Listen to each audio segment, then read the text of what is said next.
Hello, everybody, and welcome to a very special edition of Wednesday Night Madness on YouTube and StreamYard.com. It is Gordon F. Michael Fletcher alongside Anthony Florio. We are awaiting the presence of Michael Bullock. If he does come in, then it's great. If he doesn't, then that's okay as well. And we'll see him tomorrow night.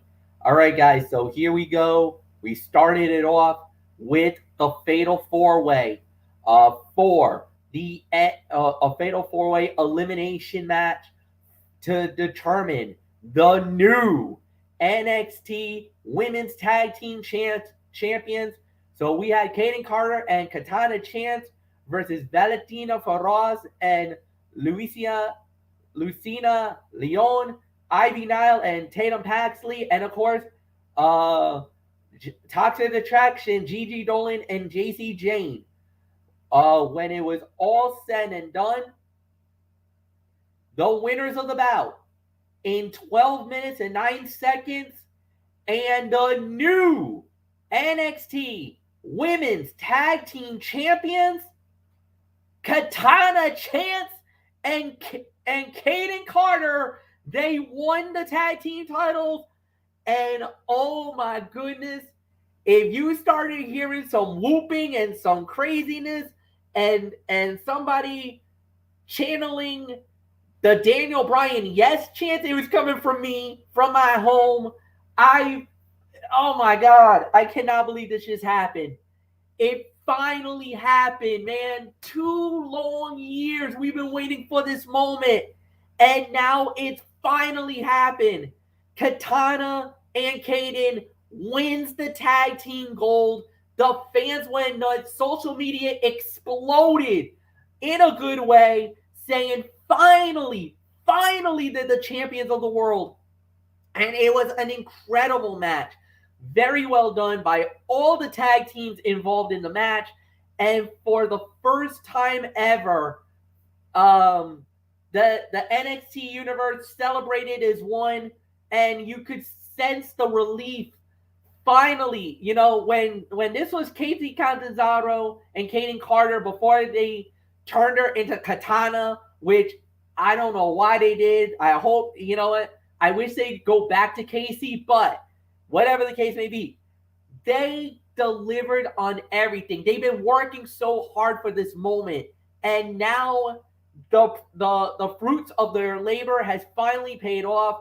And that backstage promo that they did, with the tears, with just what the ladies were talking about, how sometimes they didn't believe in themselves, or that there was so much stuff going on with them, and all of a sudden, boom, it happens. It finally happened for them. They've worked day in and day out, night in and night out, waiting for the moment. It could have been there. No, it was here. No. And we were, and just me personally, I'm gonna openly admit it. There was a point where I was starting to lose faith that they were not gonna get these tag team titles, because they got so darn close, and then something goes wrong. And there was a moment where it looked like they were on. There was a moment where they were not on the same page, and I'm like, oh no, is it gonna happen again? No, it did not. It finally happens. History was made, and now Katana and Kaden are finally where they should be, where they deserve to be. The NXT Women's Tag Team Champions of the world in a 3.5-star bout. Anthony Florio, it is yours. I've been like you're gonna have to surgically remove this smile off my face. I've been smiling since last night, and it has not gone away. No, not you. No. Just having just Very having funny fun. there, bro. Just having some fun, you know that. But and one other thing, for the record, yes, MF. If you're wondering, I was hearing the whoop whoops and the yes, and you know what? You know how we talk about commentary moments? I'll set it up. Bullock is the voice of NXT, as we all know, because it's his show. I'm the smarky heel commentator. MF is, like what JR was with Vince McMahon, back in the day. When that 3 went down, I just had MF just letting out a big old yes, and then a let's go, and all that. So, but in all happiness, MF, I mean,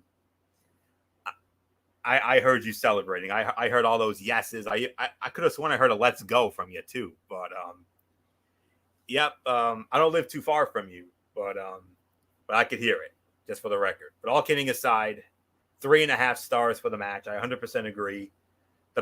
This match started understandably slow, but the pace increased throughout. The final stretch between the last two teams was sensational and better than their battle at NXT in your house. Finally, Katana Chance and Kaden Carter have captured the NXT Women's Tag Team Championships. It took far too long, but the most established tag team in the NXT Women's Division got welcome crowd appreciation after finally winning the big one.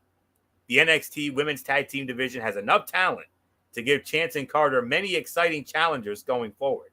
And there is still plenty of heat between the new champions and Ivy Nile and Tatum Paxley. Valentina Feroz and Yulissa Leon. Feroz threw Leon onto all other 6 competitors and then knocked them all down again with a tope con hilo of her own. Wow. Leon and Feroz double-teamed Paxley with a crossbody suplex, but Ivy Nile saved her and laid out Yulissa Leon for a pinfall elimination. After a flurry of action between Chance and Paxley, JC Jane snuck in to pin Paxley and eliminate that team. And then later in the night, Mackenzie Mitchell interviewed the overjoyed champions, who made clear how much this win meant to them. And MF, I know how badly you wanted this for them. We know you are their biggest fans, especially Katana, going back to when she was Casey Catanzaro, when she won your heart on American Ninja Warrior some time ago. And I know how happy you are, especially for her, but also for Kaden Carter. And I know how badly you wanted it for them. So, and I wanted it for them and for you too. And, of course, going in, you automatically would think it was going to be Dolan and Jane. But you know what? I got a feeling this is another Trips moment. I think this is another Triple H booking here. Because I think if McMagma was still running the show, I think Dolan and Jane would have won the belts again. I do. But with the King of Kings, Mr. NXT, running the ship now, I think it was his call to put the belts on them, and it's the right one, because they damn sure deserve it, and they worked their asses off for it. And another thing, I also heard MF say from my house, I swear I could hear MF say, "Someone slapped me. Is this a dream?" No, MF, it ain't no dream, bro. It's real. It's damn real. Your girls are the NXT Women's Tag Team Champions. How's that sound? Yeah, I mean, like, I everybody knows now I'm kind of starting to be more and more a little bit of the Pat McAfee of the group now. Yes. Especially my my commentary style. Not when I'm the lead commentator. Lead commentator, when I do SmackDown, I am very, very, very JR, Gorilla Monsoon, a little bit of Tony Schiavone from the WCW days. I kind of channeled that. When it comes to NXT, yes, I definitely go a little more on the Pat McAfee side. So I do a lot of the let's go or try to be more of the fan, where Anthony is the heel commentator on the group, where Michael Bullock is the lead commentator for NXT. Where on Monday Night Raw, I channel a little more of the heel commentator, where Michael Bullock is kind of the, you could say, Byron Saxton. You're the Graves. You're the Corey Graves. Yeah. And so I definitely am the Corey Graves of the group. So this was one of those moments where I was so pumped that this happened. And like you said, I have a big thing for Casey. I will openly admit it. Yes, it started from American Ninja Warrior. And the thing was, she is, from what I've been told, she is a total sweetheart Yes. outside of the ring. Absolutely. Like, absolute stand-up person. From all the indications, from all the fan interactions with Casey, I hear she's a total sweetheart, an awesome individual, very easy to talk to. Yep. Sometimes these wrestlers are not. Some are nice, some they don't want to be dealt with, and they do their own thing. Absolutely. I get it, you know. But from what I know, Casey is a total sweetheart and is wicked cool. And I also heard Caden too. I heard Caden is willing to do an autograph or two, take some photos, and she'll interact with the people too. So these are two very popular women, and I'm so glad that this moment actually happened. So I'm happy for them. Same here. 3.5 stars. I 100% agree with the rating, and MF, I know you're going to enjoy it, and you beat me to the punch once again when you said surgically remove the smile. I would have said the same exact things. So yeah, a la Jerry the King Lawler, but it's another big moment for you. I mean, I kind of compared it to almost when your Braves won the World Series last year. It kind of had that. Say that, yeah, it had that kind of feel. It kind of had that feel of like, I can't believe this is happening. So yeah, I could give you that, no doubt about it. Yep, and one last thing before we move on, and that is on the commentary there when they hit the finishing move, you could hear me do a little Jesse and Paul Heyman by going, "No, not like this, no." When I saw them hit that move, I'm like, "Oh my god, this is it! They could do this! Come on!" And then you like count them down. Yeah. And then when that 3 goes down, I'm like, "No!" And then you let out a big old "Yes, let's go!" And I even pictured you jumping into the ring and celebrating with them, a la what Macho Man Randy Savage did with Marty Jannetty and the 1-2-3 Kid when they won the titles on that Monday Night Raw in '94. Almost similar to that. All right. I mean, yeah, okay. I don't know if they would allow me to do that, but if I was allowed to, yeah, I would do it. Yeah, group embrace, and then you say to both of them, "I'm so happy for you both. You both deserve it. You busted your asses for it. Yep. Let's go." So, and then you would get the crowd riled up and like Pat McAfee, and that's it. So, but in all seriousness, though, well deserved, and it's hard to move on from that. I wish we could just stop it here, but we got more of the show to go. Yeah, we got more business to tend to here. Part of me thinks this should have been the main event. I don't know why, but you obviously wanted to get the crowd jumped and riled up, and hey, perfect way to do it. Congrats. Yeah, I mean that could have been the main event because they were hyping it very hard for that show. So yeah, you could easily make an argument that this should have been the main event. I totally agree with that. But for what it's worth, the next match on the fight card was Carmelo Hayes. He actually issued an open challenge and that he was willing to put his NXT North American title on the line. Now, initially, Giovanni Vinci was going to, I guess, answer the call, but then Nathan Frazier slipped underneath and actually snuck in and got in the ring. And he was technically the first one in. Therefore, Nathan Frazier gets the title shot over Giovanni Vinci for the North American Championship. I know this was a big stink. I know Wade Barrett was absolutely furious with this call. He thought Giovanni Vinci deserved the opportunity, but just like the commentator said, I think the rule stated is the first one in the ring is the first one to get the shot.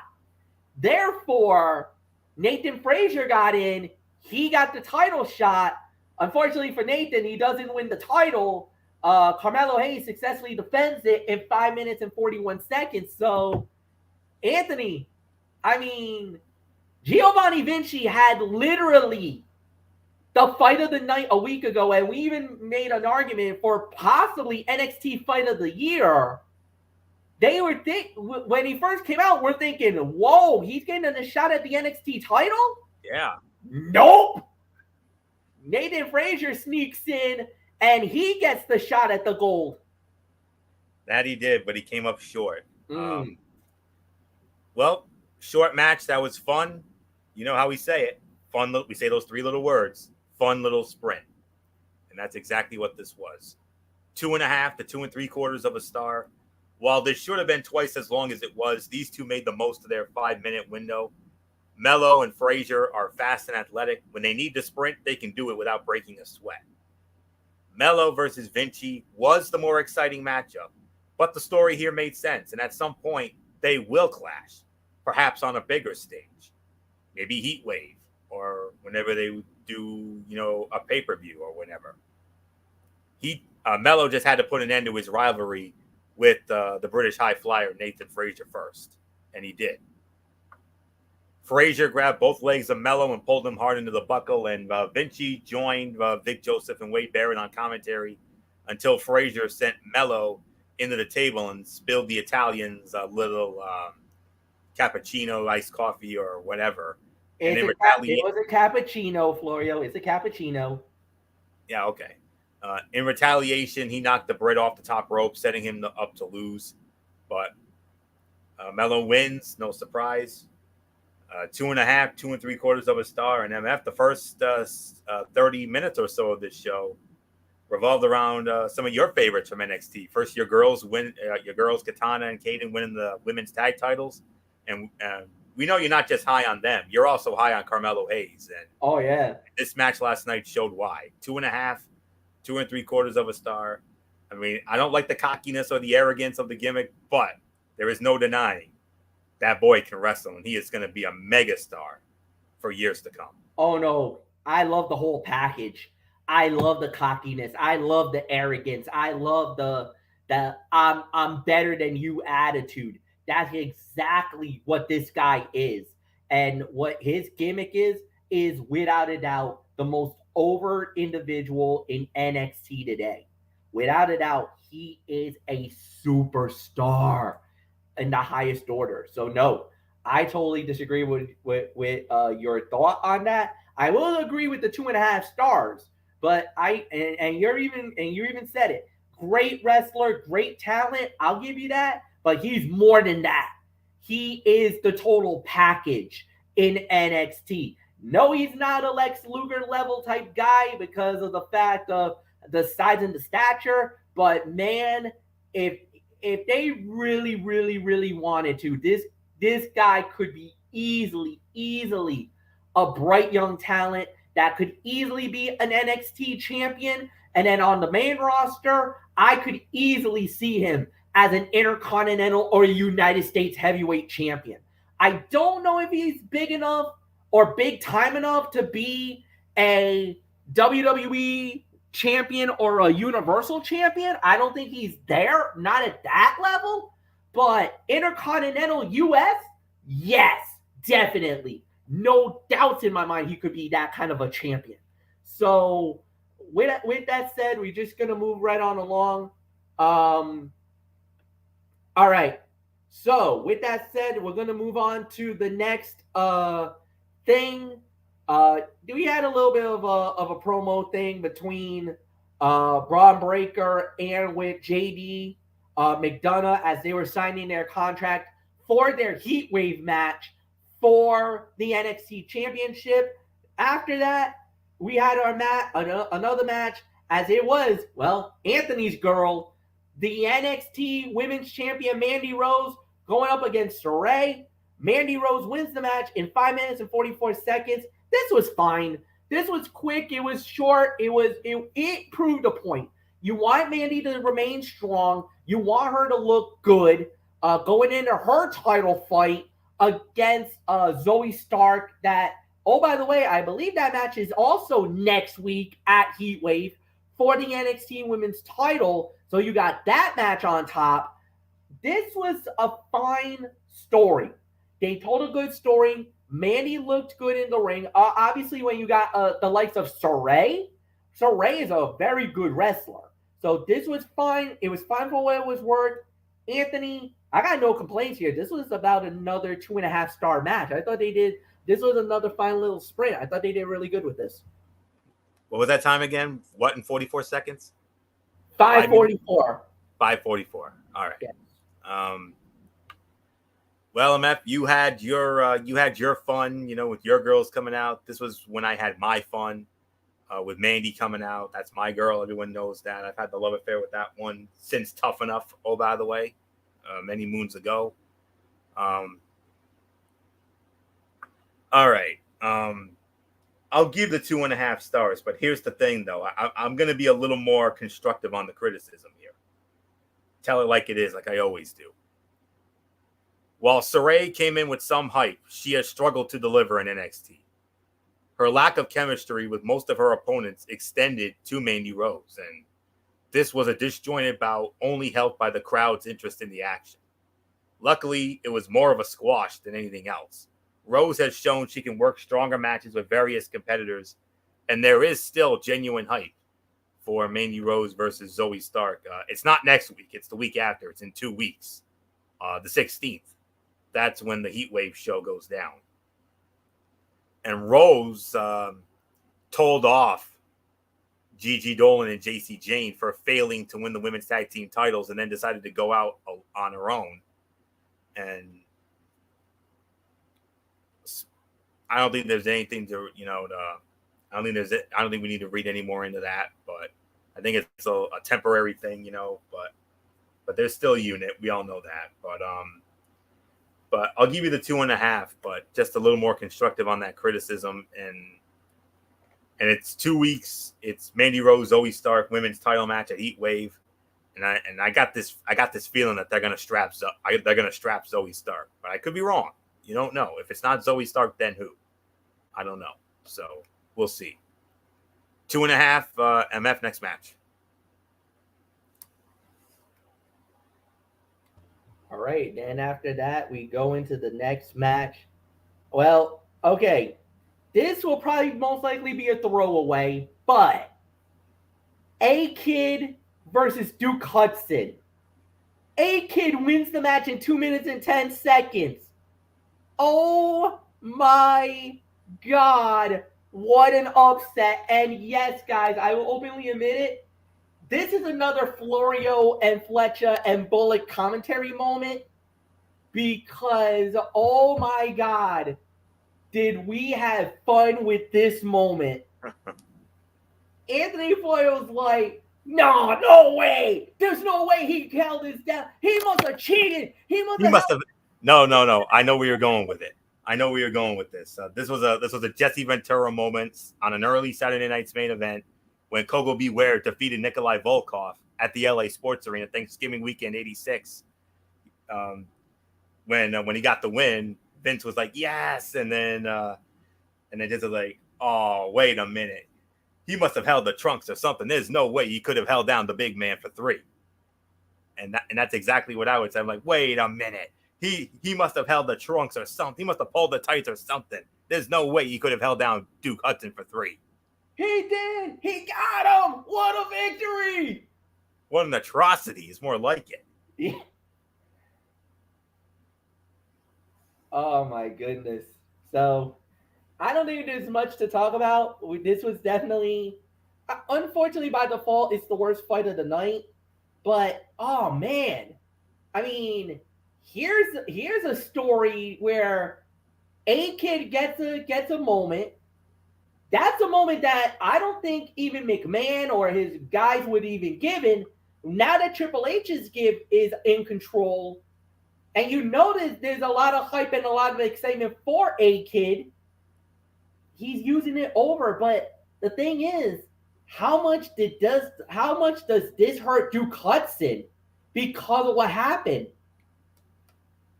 That's the one thing I want to know.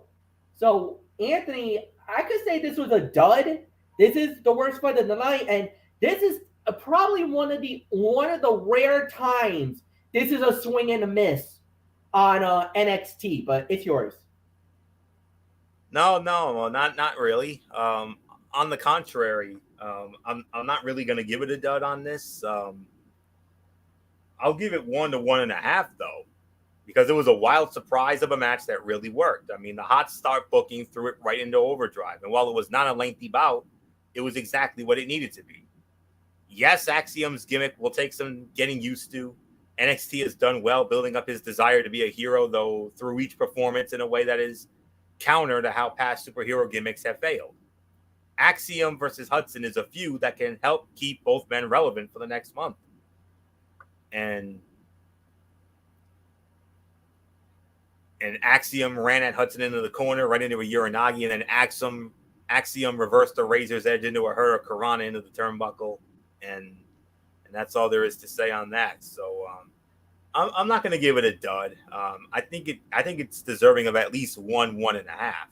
Yes, it's by default the worst fight of the night, but I didn't really see anything remotely bad with it, to be honest with you. Quick little sprint, we'll say it like that. So not much more to say here. Yes, that was a great commentary moment. My little throwback to Jesse in '86. So watch that on Peacock, that Saturday night's main event. Nikolai Volkov versus Koko Beware. Listen to Vince and Jesse on commentary at the end, and you'll hear exactly what I just said. So move on. All right, next up we had was the NXT Tag Team titles on the line, as it was the Creed brothers going up against the family, Stax and Tony D'Angelo, winner of the bout in 10 minutes and 46 seconds, and still the NXT Tag Team champions, the Creed brothers, Santos Escobar. That's all you need to know. Anthony, it is yours. And you know what that means, MF? Business has picked up in this feud, no doubt. I will give this about 3.25. I would have given it 3.5, but I'm going to bump it just a smidgen down to 3.25 because of Santos. But hey, storyline progression. That's the key here. And another bit of storyline progression. No Roderick Strong. And with the looming absence of Roderick Strong, it was hard to tell which team would lose here. But ultimately, the right team remains at the top. The match as a whole was solid. Tony D'Angelo is an underrated performer who pushed Julius Creed in particular to work harder throughout. It was good to see the Emperor Santos Escobar back in action, jump-starting the story of the D'Angelo family. It should be interesting to see how Legado del Fantasma react as well, as when Escobar will get one last big match with the Don. So, and Stax sent Brutus off the apron, angering the Creed brother who ran him down, and then Escobar grabbed the crowbar from D'Angelo and then punched him in the face, sending him stumbling right into a rolling slam and the running low clothesline for the Creeds to win it. So, and another thing to keep an eye on, and there was a backstage moment earlier in the show where the Creed brothers were advised by Apollo Crews. Apollo Crews warned them to watch their backs, and then Damon Kemp told them that Roddy was running late. So there's got to be more to that story, that Diamond Mine story, that meets the eye on there. So definitely something that needs to be kept an eye on. But originally 3.5, but because of the interference, 3.25. But I'm not all that mad at it because hello, MF, storyline progression. Move on. Yeah, absolutely. Storyline progression. Great story, great win. Successful title defense for the Creeds. Unbelievable matchup. And now we just move on to the next thing. Then we had Joe Gacy versus Brooke Jensen. Joe Gacy won the match, but the thing is, Anthony, it wasn't a clean victory. Pretty deadly got involved, and they cost Brooke Jensen the matchup. But then the one interesting thing that has to be addressed, Joe Gacy, after the match, making his appeal to Cameron Grimes to join his crusade. That was kind of a pretty creepy but very effective pitch to Cameron Grimes. So, what do you say about that? What was the time of that match again? 3 minutes. 3, huh? All right. Now I'm going to be on the critical side here. Wasn't much to speak about here. It was short enough to be considered a squash, but Gacy needed 4 men to pick up the win. No one benefited from this beyond purely continuing the angles already in place. Gacy's attentions have wavered between multiple champions and Cameron Grimes, but as always, his end goal is murky. Pretty Deadly continue to be a thorn in the sides of the NXT UK Tag Team Champions, which should mean another fun match is coming. Maybe they add that to Heatwave. Maybe they save that for a future pay-per-view down the road. And Gacy dedicated his win to Grimes, who promised to fill the emptiness in his soul, and Grimes will show him backstage walking off without a response. So I don't know what to say here. I would probably give this another 1 to 1.5. And really all I can say on that. And I don't know what's going to happen with this Cameron Grimes thing, but my gut's telling me he's probably going to join them, even though I would strongly advise against it because he's far better. I mean, we're still fuming because of the fact that Gacy somehow manipulated, like a puppet master and a master manipulator. He manipulated and killed and made soft one of the best tag teams in NXT UK and NXT altogether in the Grizzled Young Veterans. We're still fuming over that. I know. GYV. I consider them the British version of FTR because, you know, they were no nonsense guys, you know. Yeah. They kind of remind me of an FTR almost. I mean, with that smash mouth, physical, be a man style tag team like FTR is. And now I still have a feeling that was one of the last McMagma decisions before he was forced out. So, but I don't know why. I don't know why the Trips couldn't overrule this, but obviously I still have a feeling this has McMagma, Blubber Love, and Bucky Beaver written all over it. I don't know why, but I got this feeling. So I think right now, to be real honest with you, I think what it is that obviously, look, they got to do the storyline because that's what they got. Yeah. You can't make everything all in one shot. This is true. I mean, right now, they kind of have to work their way up, do what they need to do, and make sure that everything, do everything that they can do, you know. So it is what it is. So I think right now, that's exactly what it needs to be done. So you gotta go through the story. You gotta work the course of it. Is it the right thing? Most likely not. But what can we do at this point? I don't mind it as long as it, you know, it's one of those things. And the thing is, the ultimate mission of them. And I don't know, for Joe Gacy, he didn't really make a play on this, but them two, they're making a play at Fallon Henley. That is, huh? Oh. Yeah, I know. Another one of my Tony girls in NXT. Yeah, I know I love this cute country bumpkin. Absolutely. Yeah, she's got like the little Daisy Duke shorts on going. No, Florio. PG show, do not go there. But I will say, she is a very beautiful dame. There's no doubt about it. Oh, yeah. Now, normally, this gets me in trouble with Florio because he always flips out on me on this. But I used to call her a beaut. And I know Florio would be jumping on me saying, "A beaut? You don't." He started. It's another back in the day commentary gag. Yeah. Running gag.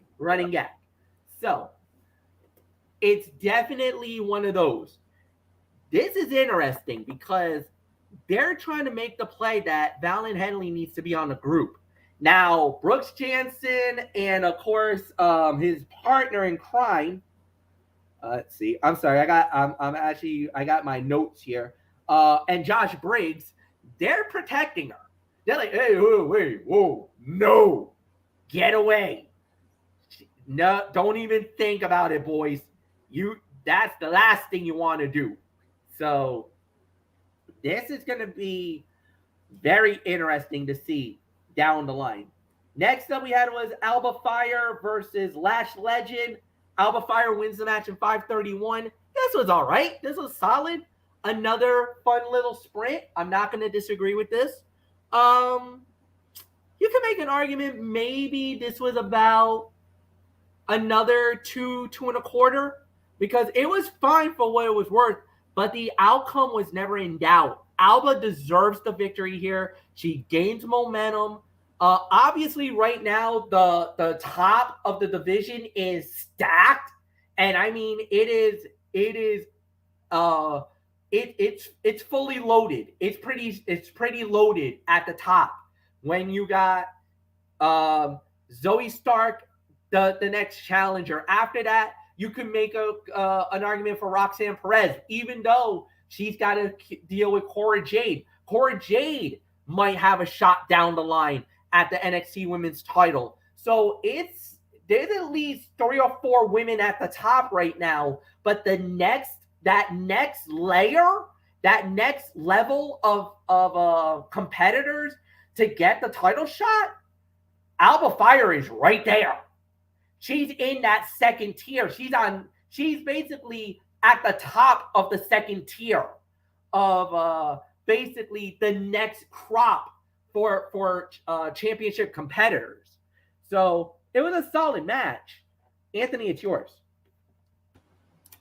2 1/4, 2 1/2, fine match, and possibly the smoothest Lash Legend has looked in NXT. However, it was too short to get much out of it. Despite the build-up, Alba Fire squashed her opponent with relative ease. Given Alba Fire should be an NXT Women's title contender soon if she does not head to the main roster first. It was smart to put this feud behind her. She is too good to spend time carrying Lash Legend much further. And Fire missed a senton bomb and then ducked an attempt by Legend to use her baseball bat against her. Connected with a super kick to set up the win. So 2 1/4, 2 1/2 for this. And with that, MF, oh, what a main event we have on this show last night.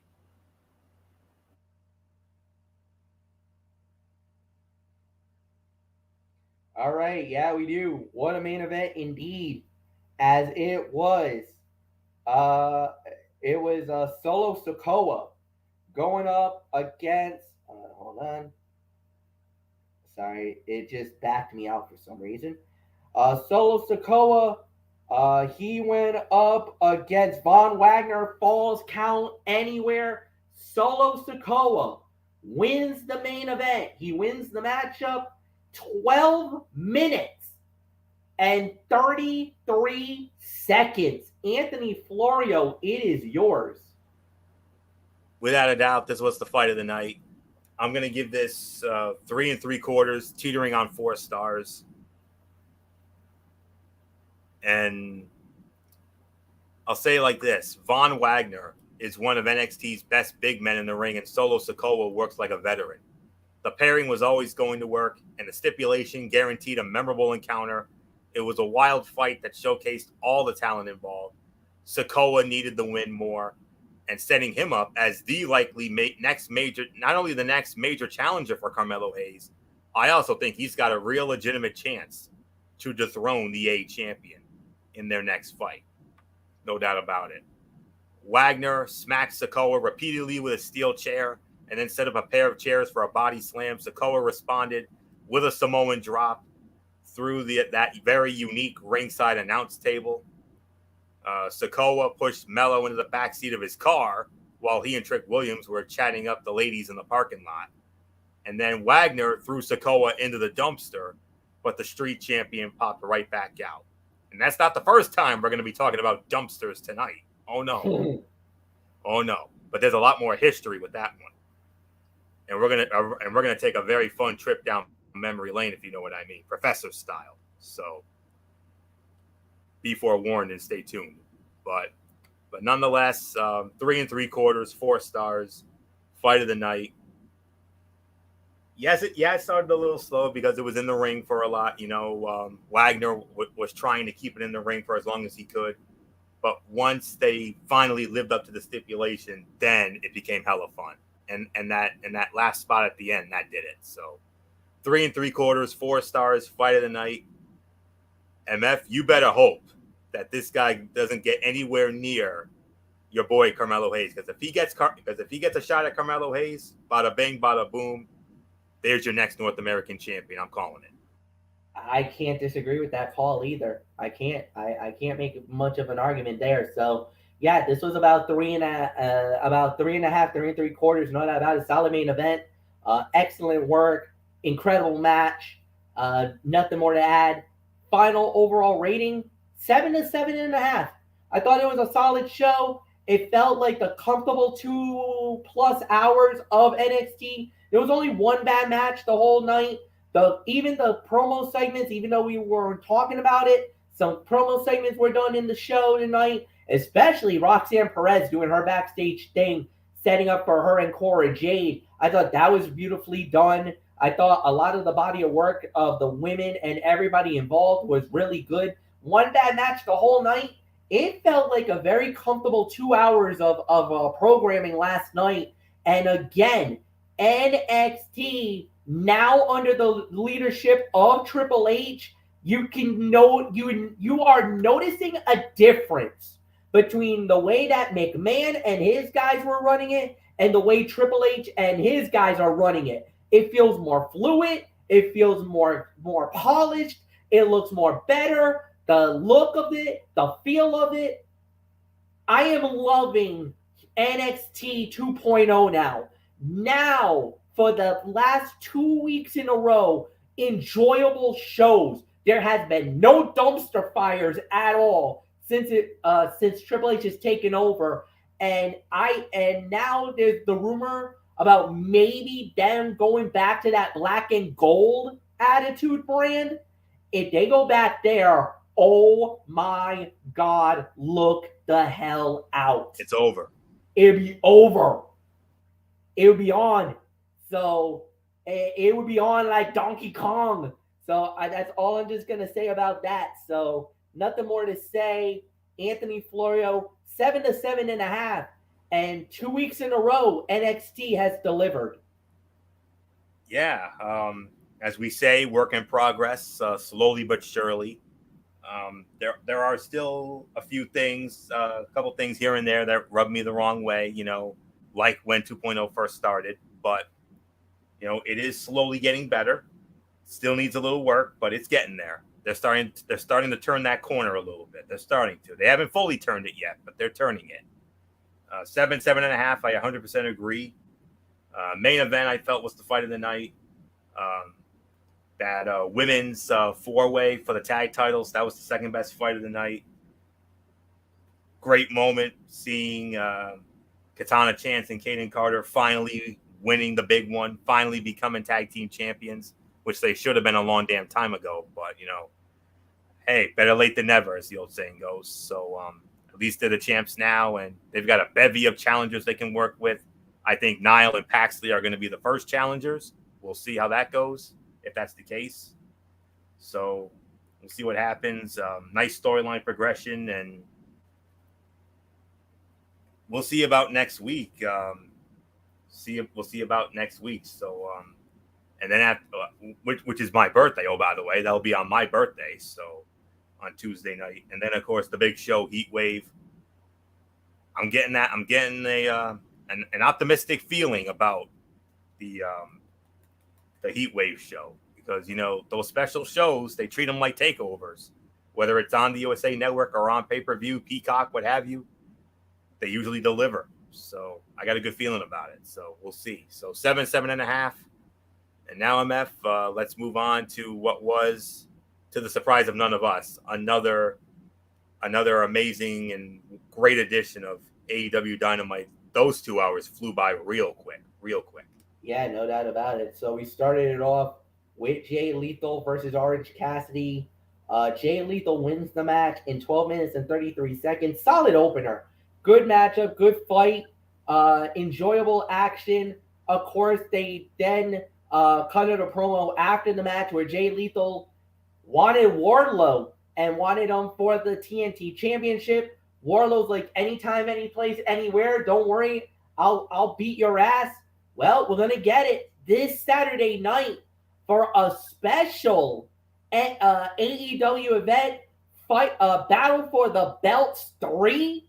The TNT title will be on the line. So a good solid 3 stars to jump it off. Anthony Florio, it's yours.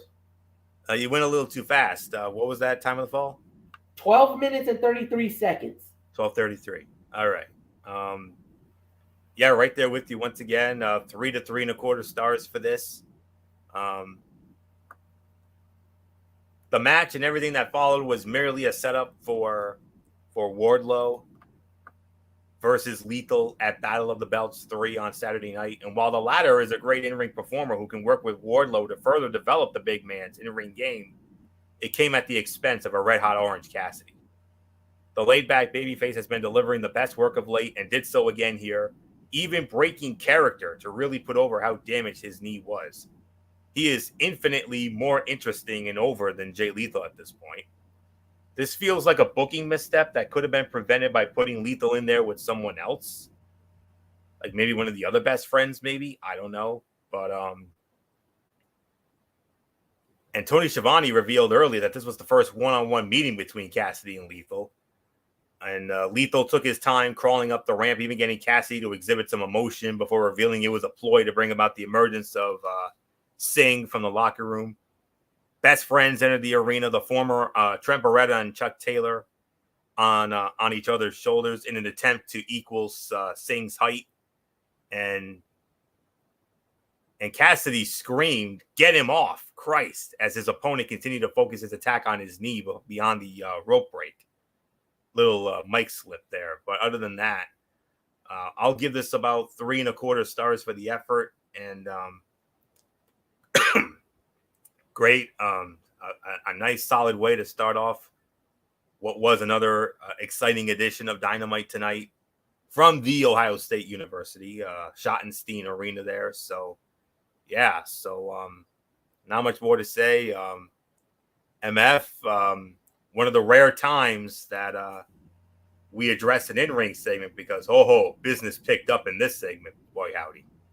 Yeah, we normally we don't necessarily do it all the time, but I will say this one has to be addressed as it was let me see where are we here? Oh, was it? Yeah. All right. So it was Adam Cole and the Undisputed Elite, of course, the Young Bucks, Red Dragon, and they started talking about the upcoming Trios tournament. And all of a sudden, Adam Cole just turned on the Bucks. He decided to go back to the Undisputed Era, and the next man who kind of came out was Hangman Adam Page. He saves the Bucks. They have a moment where they shake hands. So it looks like the Bucks have turned face for the moment, and it looks like they're going to be working with the Hangman Adam Page. So it looks like Page and the Bucks are going to work together in this trios tournament. And then Red Dragon and Adam Cole is going to be a part of that tournament. Oh boy, Anthony, this just got very interesting. Who knows? This could be the final. This could easily be the final. Yeah. At All Out, and we're all for it. If that happens. Wow. This was a great angle and immediately set up a high-profile trios feud that will be among the most hotly anticipated matches the promotion will have at its disposal. Now, where this leaves Kenny Omega when he eventually returns remains to be seen, but the fans in Columbus were overwhelmingly happy to see Hangman and the Bucks reunite. The handshake, while not quite Mega Power level, or myself and MF when we do that Mega Power like handshake there, was still long awaited and generated exactly the type of pop you would hope for from such a reunion of friends with the Elite. And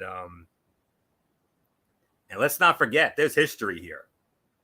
Let's go back to last November, Full Gear, when Hangman Adam Page ended the epic reign of Kenny Omega as AEW World Heavyweight Champion. The over 11-month reign, of the almost year-long reign of Omega as champion. You remember as Hangman was going for the win, the Bucks came out. Yeah, they were banged up, but they came out nonetheless. And what did they do? They nodded. They gave Hangman the pass to take down the cleaner and win the title.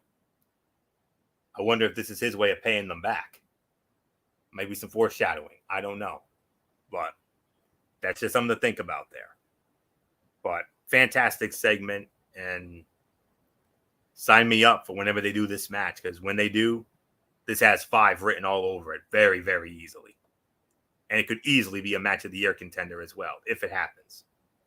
So with that, MF, let's get into the next match.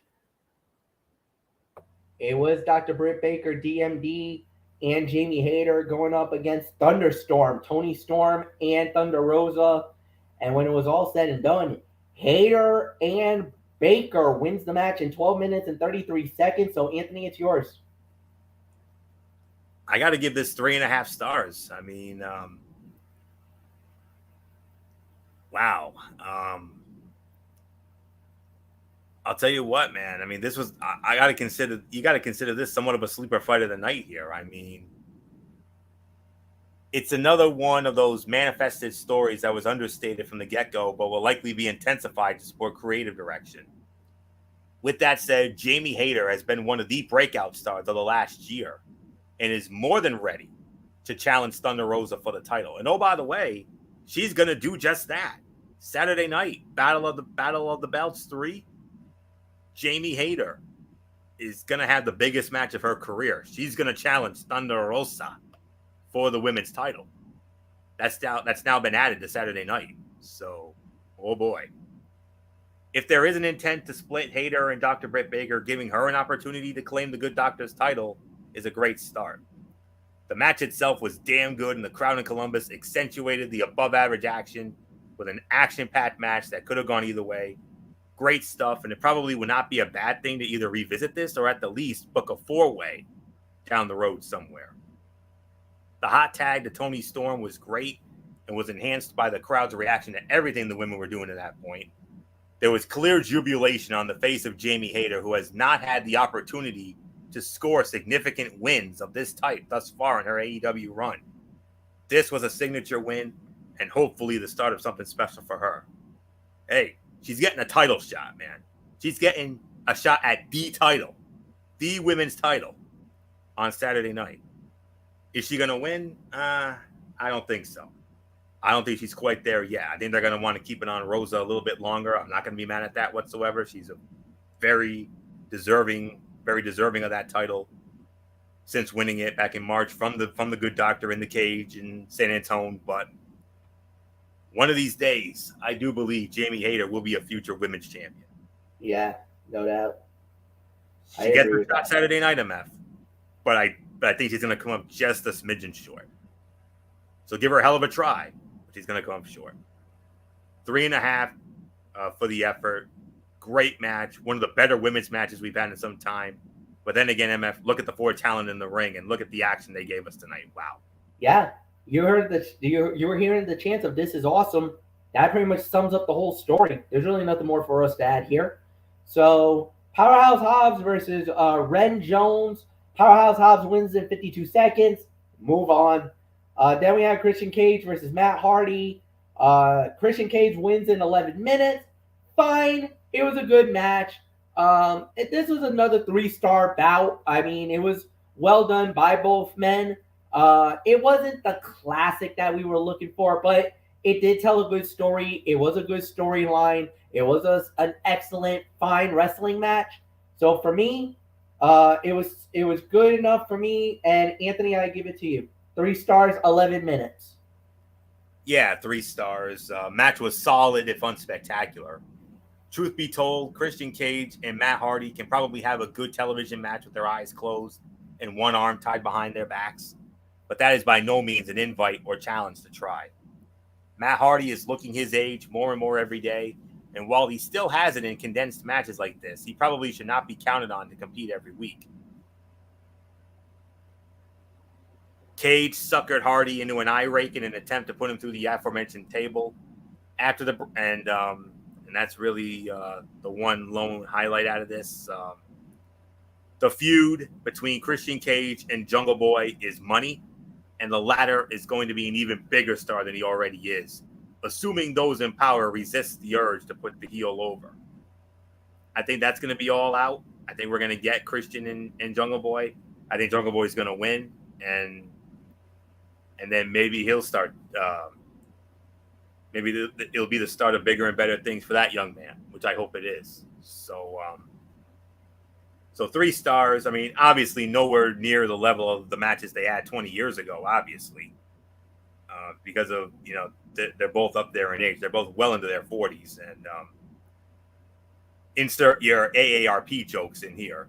This match is sponsored by the AARP, but still. But here are 2 guys who can still go. They can still work. And so solid 3 stars for this. So not much more to say here. MF, Christian, and Jungle Boy, when they eventually get together, look out. Yeah. 3 stars, fine for what it was worth. Yeah, and that match is going to be lit. Jungle Boy is showing a lot more fire, a lot more passion than he's normally has done in the last few months, and it's going to get even crazier. So, no, I totally agree with it. This was a good solid match. Now, Anthony, you're going to have a lot of fun with this because you're the one that was talking about it. Time to go professor mode on it, as it was the Acclaim versus the Gun Club in a dumpster match. Yes, a dumpster match. We have not seen a dumpster match in, God, it's been ages. I mean, probably you got to go all the way back to maybe WrestleMania 14, unless there was a match sooner than that. Not that I know of, MF. Not that I know of. So we have a dumpster match, and the Acclaim won the dumpster match in 6 minutes and 51 seconds. So, Florio, it is all yours. Yes. All right. Dumpster match, as we all know, for any of our younger viewers out there who may not know what this is, it's a no disqualification, no count out, no fall match, which is won by forcing your opponents into a dumpster and closing the lid. And of course, yes, MF, you're absolutely right, and that's why I mentioned it. When you think dumpster match, there's only one that comes to mind immediately: WrestleMania 14. At what was known at the time the Fleet Center in Boston, Massachusetts, when the New Age Outlaws, Badass Billy Gunn and the Road Dogg Jesse James, defended the World Wrestling Federation Tag Team Championships against Cactus Jack, Mick Foley, and Chainsaw Charlie, Terry Funk. And one of the many highlights of one of the greatest WrestleManias of all time. Oh, by the way, one you got to go out of your way to watch on Peacock if you haven't already. I watched that one live as it happened on that night on pay-per-view. I'll openly admit it. And that particular match was a good 3.5 or so stars. This not as much. The Acclaimed, they're super over and clearly the future of the tag team division. Casters, raps, whether you like them or not, are some of the most over things on any show. And the raw energy Anthony Bowens brings to the act is undeniable. And I consider him the reason for the face turn, because the crowd was getting behind him when he was going ultra hype mode. The best thing that could happen for them is that this rivalry finally appears to be over. The match was a garbage brawl, pun most certainly deserved, with solid effort from all involved and the right outcome. But it is more than time to get the victors away from the Gun Club and onto something a little more substantial. And Max Caster on the rap. No filter. We ain't Instagram. We'll make the ass boys retire like Vince McMahon. Whoa, Nelly. Whoa, Nelly. and then there was another line where he takes a shot at President Joe Biden and his Yes. positive COVID test, and I'm like, oh no, you did not do that. Like two lines back to back, both savage slays. I'm like, oh dear lord. Yeah. And Jim Ross used the phrase bowling shoe ugly, one typically reserved for not so great matches. And then Taz said, you don't see very many of these matches. And JR responded, I can think of 2 or 3 reasons why, in the most sarcastic of tones. But yeah, obviously this was not as good. This was nowhere near the wildness and craziness that was WrestleMania 14. And I'm trying to see if there were any others. I'm not sure if there was. Maybe there was. I don't know, but that's the only one that I know of, and I know MF. It's the only one you know of as well, and Yeah. we had a lot of fun with it at WrestleMania 14. So, but this one, I'll give it 2.5, maybe 2 3/4 for the effort, and then the ending when the Acclaimed, the post match rather, when the Acclaimed pushed the dumpster with the gun club inside off the stage. Yeah, that was a callback to when the New Age Outlaws started that whole thing. February 2nd, 1998 edition of Monday Night Raw at the Old Market Square Arena in Indianapolis, when Mick Foley and Terry Funk were in that dumpster, and they shoved them off, and JR, lost his mind on commentary, and not in a good way, as we all remember. And you remember that rampway was a pretty big drop. Because remember, that was Monday Night Raw, and they had that huge stage. Yep. And when they went off that stage through the two tables, and then it landed, oh man, there was no give. So that ride, whoo, Ooh. that was a bad fall. That was at least a good. I want to say that was a good 10 feet that they fell.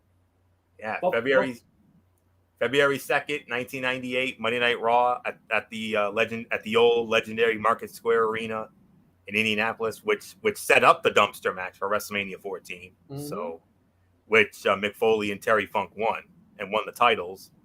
Although they would hotshot him right back to the Outlaws the next night when DX reformed after Shawn Michaels retired. So that's the history there. So 2.5, 2 3/4. But MF, when that match went down, like I said, I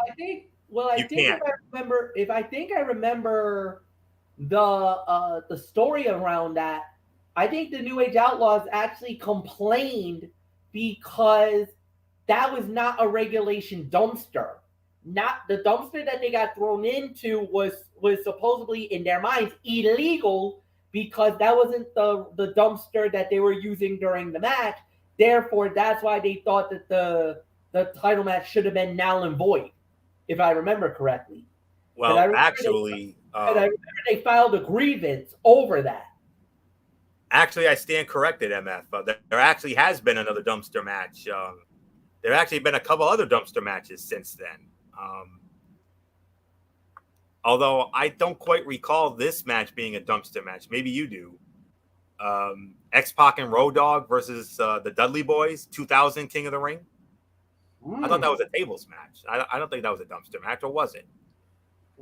I can double check that quickly too. And actually on a Monday Night Raw, I got to find the date, but Braun Strowman went up against Kalisto, and that was a dumpster match. So that was a Monday Night Raw. Braun Strowman versus Kalisto, and just gotta find the date on that. So there actually have been dumpster matches. It was the April 24th, 2017 edition of Monday Night Raw. April 24th, 2017, Kalisto and Braun Strowman in the dumpster match. So there has been at least one of those. And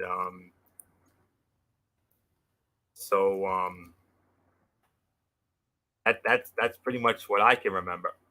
A tables dumpster match. It was a table dumpster match. That's what it was. Tables dumpster match. And I think Tori was even involved in that match too. So at the 2000 King of the Ring. So those are the only ones that I know of on record. Now that I looked it down, that I did my research on it. So there you go. So this would make it the fourth.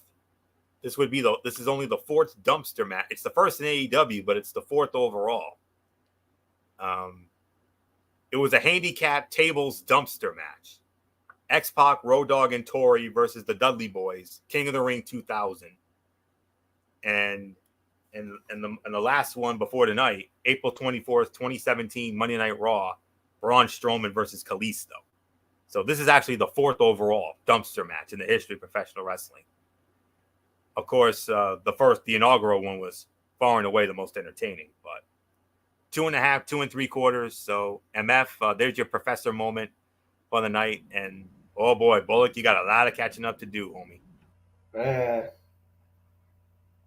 All right. Just give us a minute, Bullock. Let me just get my thoughts in, and then I'll try to reset on everything here.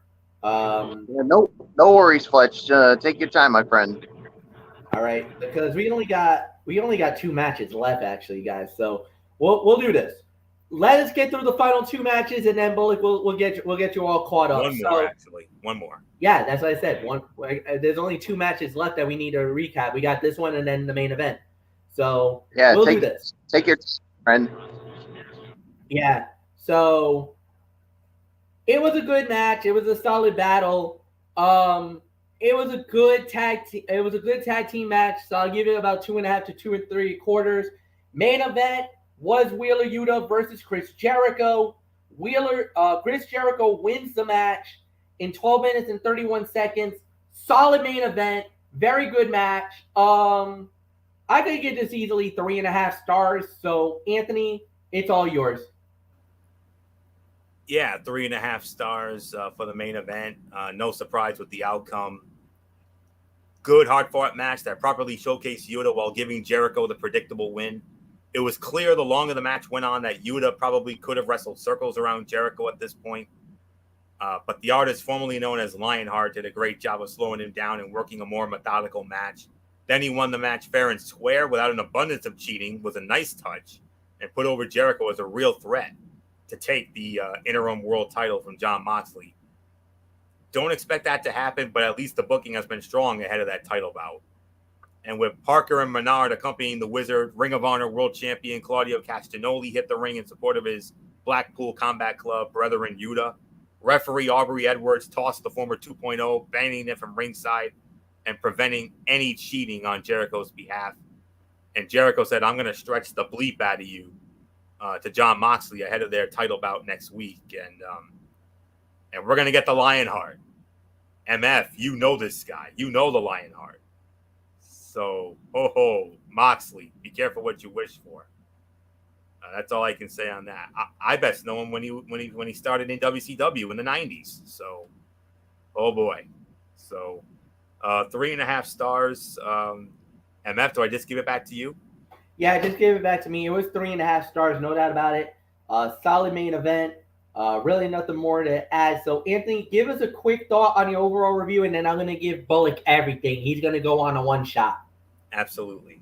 8.5 for this. Another very good show. The time flew by quick. But then again, that's what happens when you throw in great action all throughout the show. Only one bad match. That was the Powerhouse Hobbs squash. Team Taz is done. Taz confirmed it. It's over.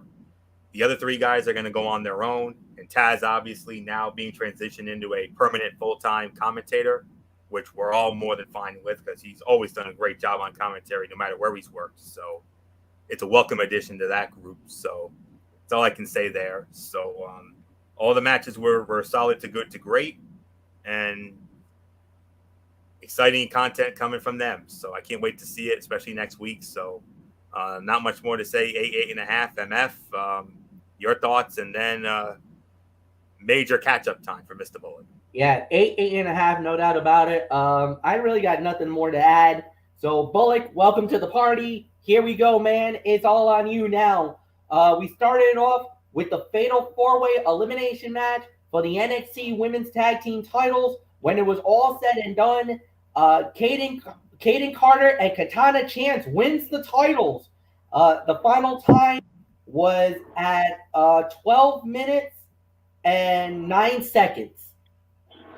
Yeah, this was to me a solid start to this show. I mean, with a great fatal four-way elimination, and all I can say is good for Katana Chance and Kaden Carter because they have been part of the NXT roster for a long time, and to see them finally get some gold, I couldn't be more happier for them. So for this match, I'll give this about 3.25, maybe teetering on 3.5. All right.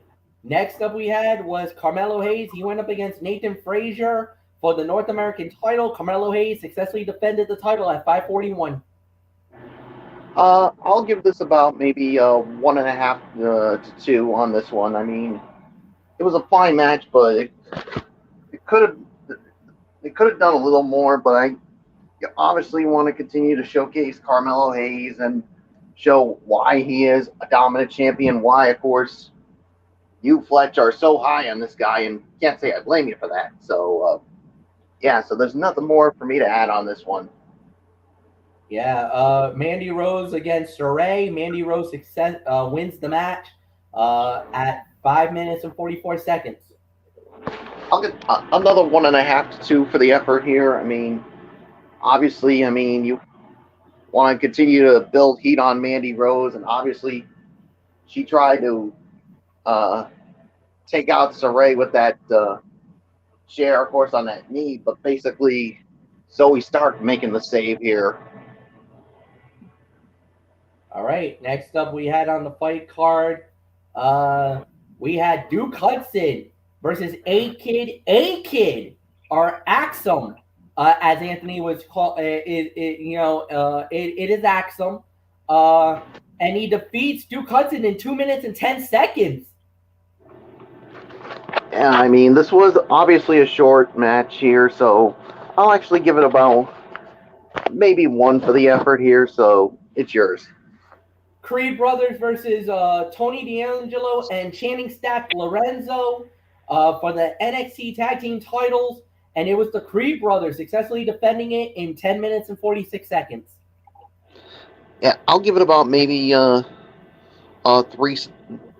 stars here. I mean, yeah, the outcome was never in doubt, but of course, the person that was responsible for costing the Tony D'Angelo and his partner, the returning Santos Escobar. So he basically said, "We're done with your family," and Legado del Fantasma is alive and well. And let's just say the war between these two, it's far from over. Yeah, absolutely far from over. I don't think there's really anything more to add there. So next up we had was Joe Gacy versus Brooke Jensen. Joe Gacy wins the match in 3 minutes. Again, another 1-star effort for me, so that's all. Alba Fire versus Lash Legend. Alba Fire wins in 5 minutes and 31 seconds. I'll give this about maybe another 1.5 to 2 for the effort here. I really hope that this is the end of this. All right, and then we go to the main event, as it was Solo Sikoa versus Von Wagner. Falls count anywhere. Solo Sikoa wins the match in 12 minutes and 25 seconds. Yeah, this was a solid match here. I'll give this about maybe 3.5 here for the effort here for this main event. And your overall review? Yeah, what did you guys give this one? We said 7.5. Yeah, 7.5 for me. I mean, I thought this was a solid edition of NXT 2.0, and all I can say is, I mean, especially with the new creative team, I really hope that bigger and better things are coming for NXT 2.0, and that this is a good start. All right. Next up is AEW, and we started it off. Hold on, let me see. It kind of froze on me for a moment. So it was Jay Lethal versus Orange Cassidy. Jay Lethal wins the match in 12 minutes and 33 seconds. I thought this was a solid opener. I'll give this about 3.5 stars. I mean, when you got two guys like Jay Lethal and Orange Cassidy in there, it makes it for a good match here. But of course, coming out of this, we get another match, Fletch, that's been added for that Battle for the Belts special. Yes, we did. It's gonna be Jay Lethal going up against the TNT champion Wardlow for the TNT championship. So I'm interested to see how this goes. Yeah. All right. Then we did talk about a promo segment as it was Adam Cole with the Red Dragon and the Young Bucks, and Adam Cole turned on the Bucks and Red Dragon. So it looks like it's going to be Undisputed Era working together, and then after that, you literally had Adam Hangman Page save the Bucks. Give me your thoughts about that?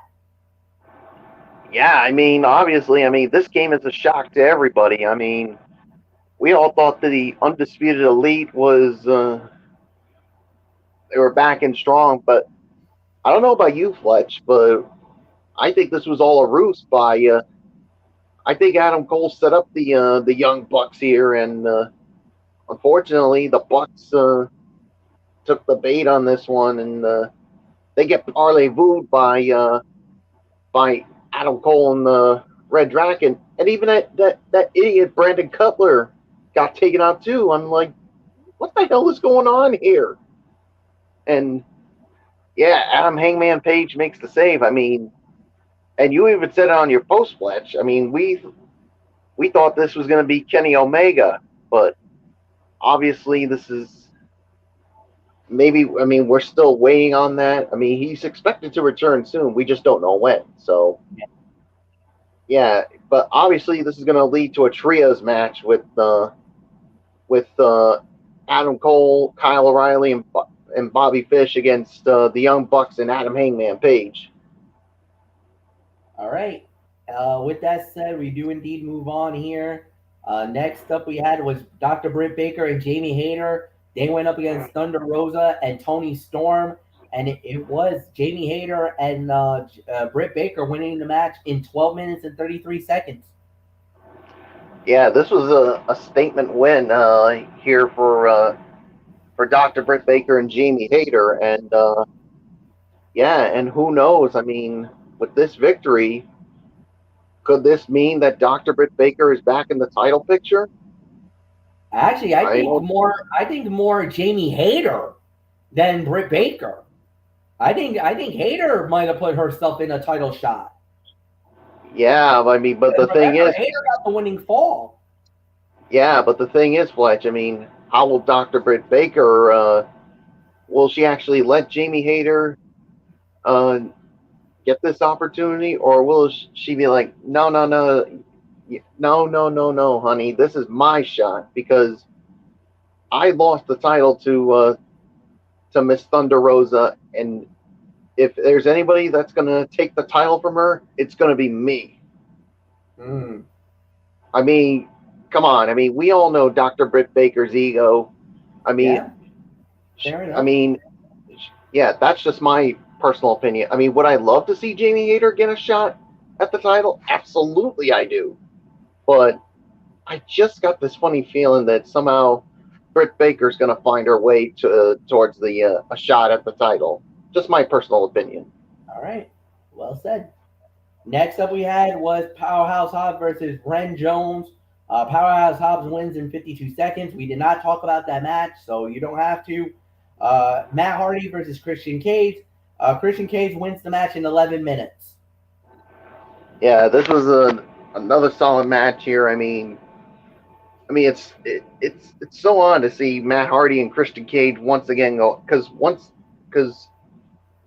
when you think of these two, you used to think of when you had Edge and Christian going up against the Hardy Boys, so it was like reliving it all over again, but obviously with more personal when it comes to this. I mean, yeah, and obviously we all know this is heading down towards Christian Cage against Jungle Boy, and we all know where I think this is going to go down. All out. Yeah. That's where I see it happening here. So as far as the match goes, I'll give it about 3.25, 3.5. All right. Next up that we did have here, it was the Acclaim versus the Gun Club in a dumpster match. The Acclaim wins the match in 6 minutes and 51 seconds. Bullock, it's yours. Yeah, I'll give this about maybe 2.5 for this one. So there's really nothing more for me to add. And you were here, so you heard it. Wheeler Yuta versus Chris Jericho. Jericho wins in 12:31. So give us your thoughts about it. Yeah, I'll give this about 3.5 here. I mean, a solid main event here, and Chris Jericho, I mean, keeps his shot at the AEW Interim World Title, and now he's got a shot next week against John Moxley. So, Yep. and as far as my overall thoughts on this show, I'll give this about maybe 8 to 8.5. I mean, I thought this was slightly better than NXT 2.0, and yeah, definitely looking forward to next week's Dynamite. And guys, we are done for the night. Anthony Flair, come on in. Give us that. Give us the preview, the rundown for tomorrow night's TXN Sports World. Yeah. I know MF there was something else you were going to get into tonight, but I know you're probably going to push it back to the next show, which is more than fine, because of the time running over. But that's fine. Let me see. All right. As far as tomorrow goes, there's going to be there's going to be a couple of noticeable indemnities here. Um, Apparently, the Deshaun Watson saga is not over yet, because I guess they're appealing it. So I guess we're going to hold off on. I think we should hold off on that until the appeal is heard, and then Okay. we'll get into it. So it's a 4-segment show tomorrow night. Unfortunately, 2 of them are going to have to be tributes. I say that because the sports world this week lost not one but two of the greatest legends in the history of sports. This past Sunday, the NBA and the basketball world, we lost Bill Russell. Bill Russell, 11-time NBA champion, the heart and soul of Michael Bullock's Boston Celtics. And we're going to pay our respects to him. And then immediately after that, we're going to be paying our respects to one of the greatest broadcasters of all time, Vin Scully, who passed away about 24 hours ago. And MF said it was being reported. I looked into it, and I'm like, confirmed. There it is. So watch MF's video. MF did a brief video about it here on Bracefair 95. So take a look at that if you haven't already. I did. It was very eloquently said, like you always do, MF. It was very well done, like you always do. Longfellow couldn't have said what you said better. That's all I can say on that. And so we're going to pay our respects to Bill Russell and Vince Scully. MF, you'll also have your latest Big 3 basketball report. And then in the main event, all about the Major League Baseball trade deadline. And boy, do we have a lot.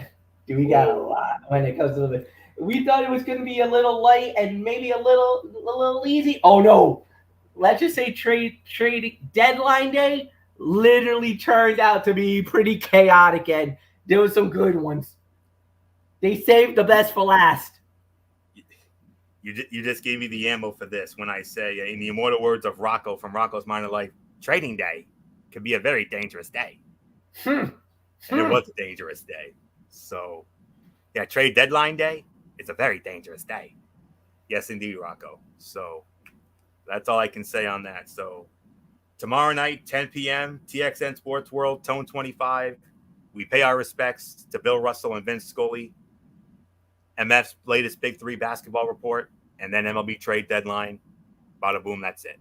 So with that, MF, take it home. Yeah, without a doubt. So yeah, I'm gonna hold off that other part till I'm probably gonna do it for Friday night now. So that part will be Friday night on my Mikey's Mindset. With that said, we're done for the night. So for Anthony Foyle, for Michael Bullock, I'm Michael Fletcher. Have a good night, everybody, and we'll see you guys tomorrow.